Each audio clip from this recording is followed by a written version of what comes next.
नमस्कार, मैं हूं आपके साथ विशाल कालरा। भारत में दुनिया का दूसरा सबसे बड़ा हाईटेक रेलवे कंट्रोल सेंटर तैयार किया गया है। प्रयागराज में 75 करोड़ रुपए की लागत से करीब 4 एकड़ में यह कंट्रोल रूम बनाया गया है।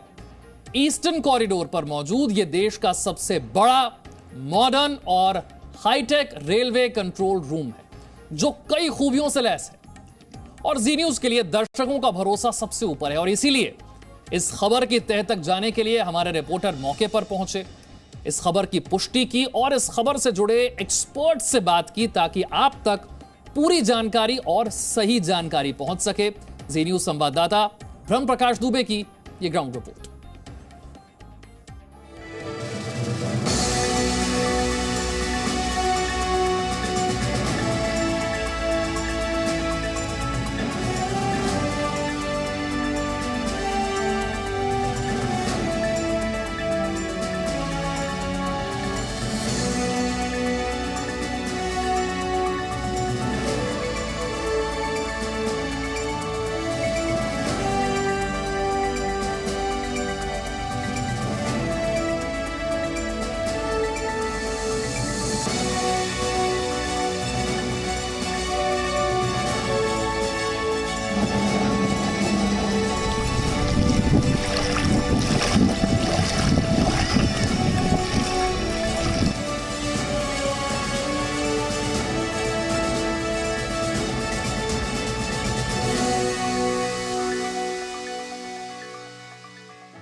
हम पहुंच चुके हैं प्रयागराज, जहां बना है रेलवे का सबसे बड़ा और हाईटेक कंट्रोल रूम। तो ले चलते हैं हम आपको डीएफसी कंट्रोल रूम दिखाने को।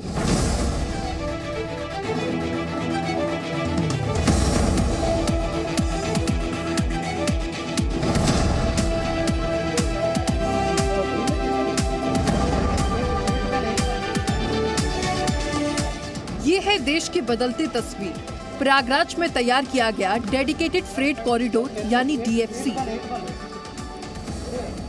प्रधानमंत्री मोदी के ड्रीम इंडिया की एक जीती जागती मिसाल है। तकरीबन 4.5 एकड़ एरिया में बना ये भारत का सबसे बड़ा मॉडर्न और हाईटेक रेलवे कंट्रोल रूम है। हम रेलवे के सबसे हाईटेक और देश के सबसे बड़े कंट्रोल रूम में हैं, जो डीएफसी कॉरिडोर के लिए बनाया गया है। सेंट्रलाइज ये कंट्रोल रूम है और इसकी तस्वीर हम आपको दिखाते हैं और ये भी बताते हैं कि कैसे रेलवे की तस्वीर बदल रही है, और आप कह सकते हैं कि भारत की भी बदलता हुआ भारत कैसा दिख रहा है।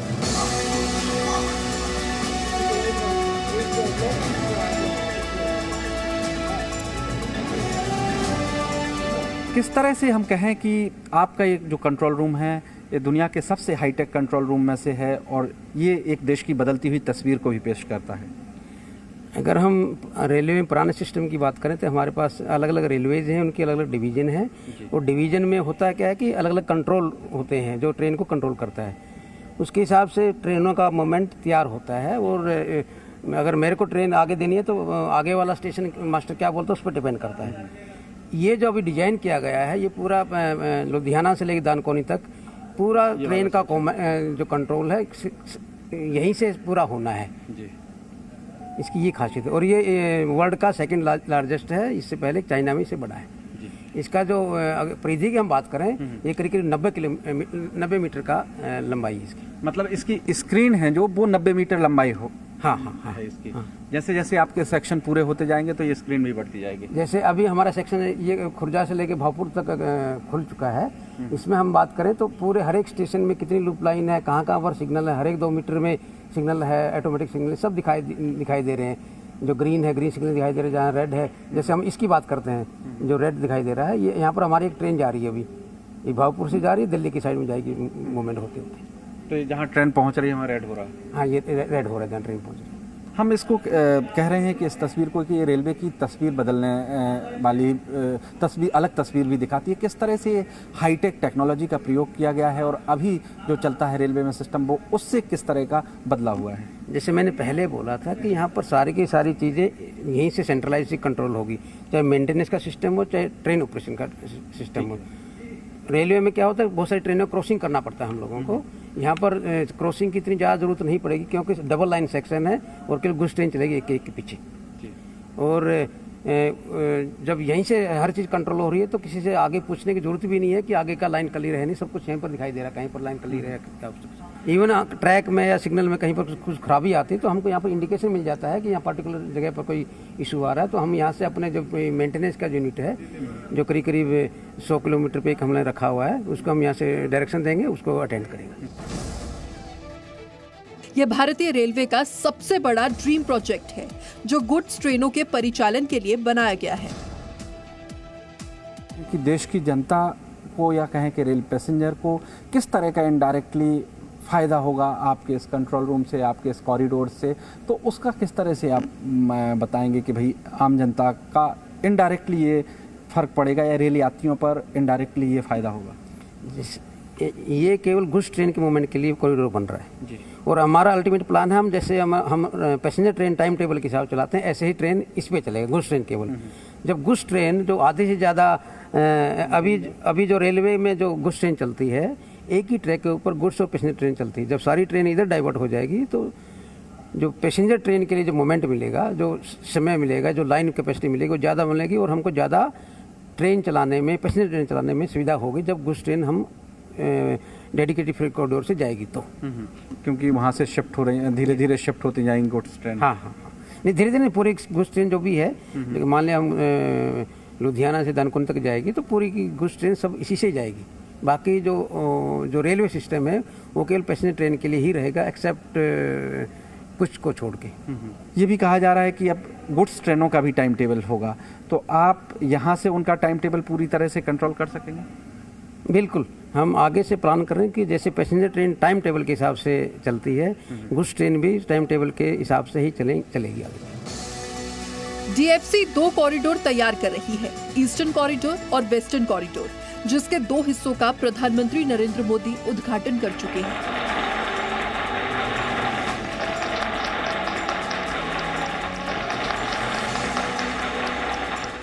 ये जब पूरा कॉरिडोर बन जाएगा तो इसका पूरा ईस्टर्न कॉरिडोर का कंट्रोल रूम ये होगा?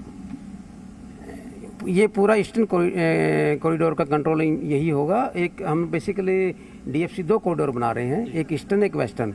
एक सिमिलर फैशन पे एक अहमदाबाद में एक कंट्रोल रूम बन रहा है इसी के, जो वेस्टर्न कॉरिडोर की ट्रेन का मूवमेंट कंट्रोल करेगा और ईस्टर्न कॉरिडोर का केवल यहीं से कंट्रोल होगा। इसके बैकअप करने के लिए इनके कुछ इशूज आ जाते हैं। नोएडा में दोनों का कंबाइन एक और बड़ा ओसीसी बनेगा जो नोएडा में बनने वाला है। हम कहें कि वर्क कल्चर भी इससे बदला है, तो उससे रेलवे को किस तरह का फ़ायदा आप देखते हैं? खासतौर से डीएफसी कॉरिडोर में इस तरह से हाईटेक कंट्रोल रूम बनने से किस तरह का वर्क कल्चर भी बदल रहा है?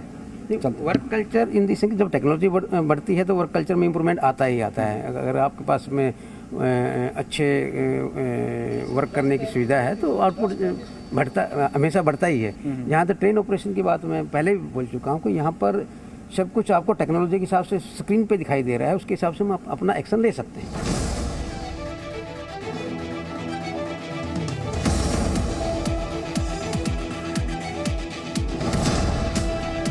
लेआउट को देखकर आप अंदाजा लगा सकते हैं, तकरीबन 4.25 एकड़ में फैला है ये देश का सबसे बड़ा कंट्रोल रूम, जो दुनिया का दूसरे नंबर का सबसे बड़ा हाईटेक कंट्रोल रूम भी है।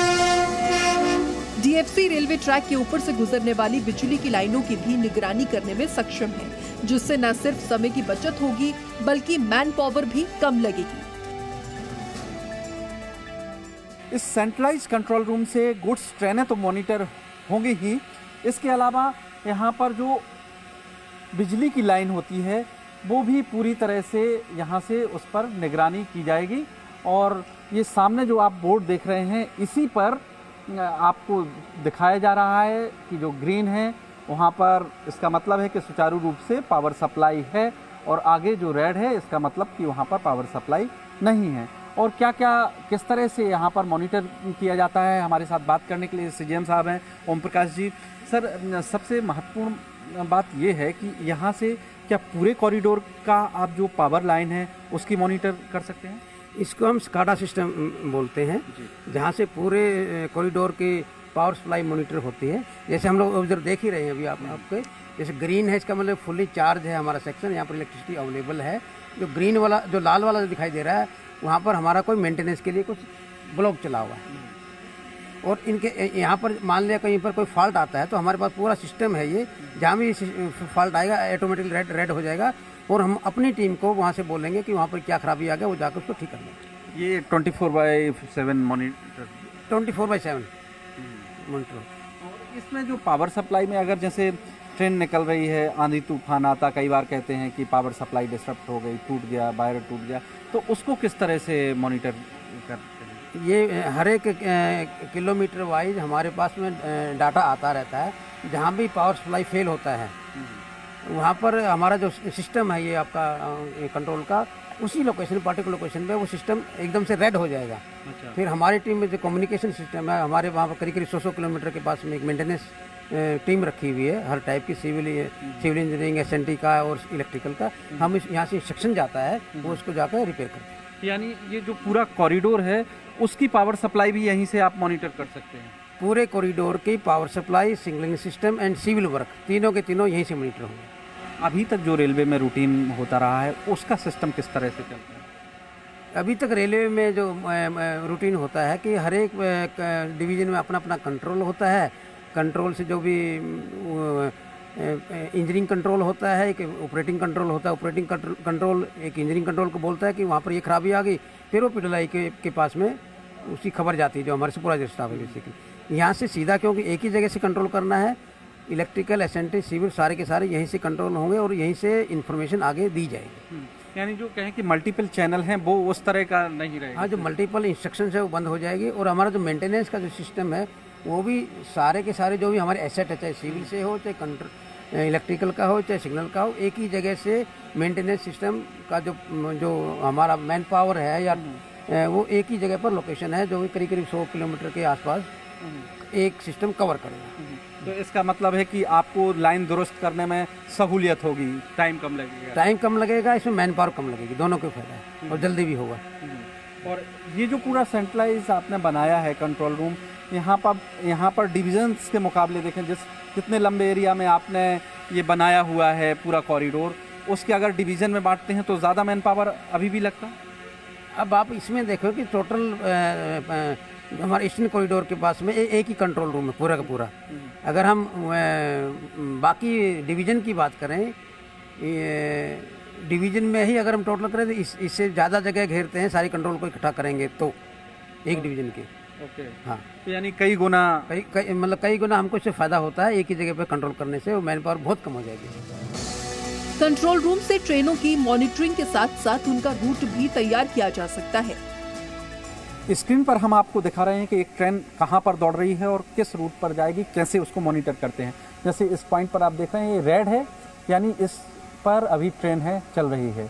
और जैसे जैसे आगे ये वाइट वाले पोर्शन पर आएगी ये भी रेड हो जाएगा जब ट्रेन इस पर एंटर करेगी। और जो ये आप येलो वाला जो ट्रैक देख रहे हैं, इसका ये रूट यहाँ से तय कर दिया गया है, यानी ट्रेन जब यहाँ से आगे बढ़ेगी तो इसी रूट पर आएगी, इसके रूट में कोई बदलाव नहीं हो सकता है क्योंकि कंट्रोल रूम से यही रास्ता तय किया गया है। तो इस तरह से यहाँ पर सेंट्रल जो है कंट्रोल रूम से मॉनिटरिंग भी की जा सकती है और उनका रूट भी तय किया जा सकता है, इसका ये फायदा भी है।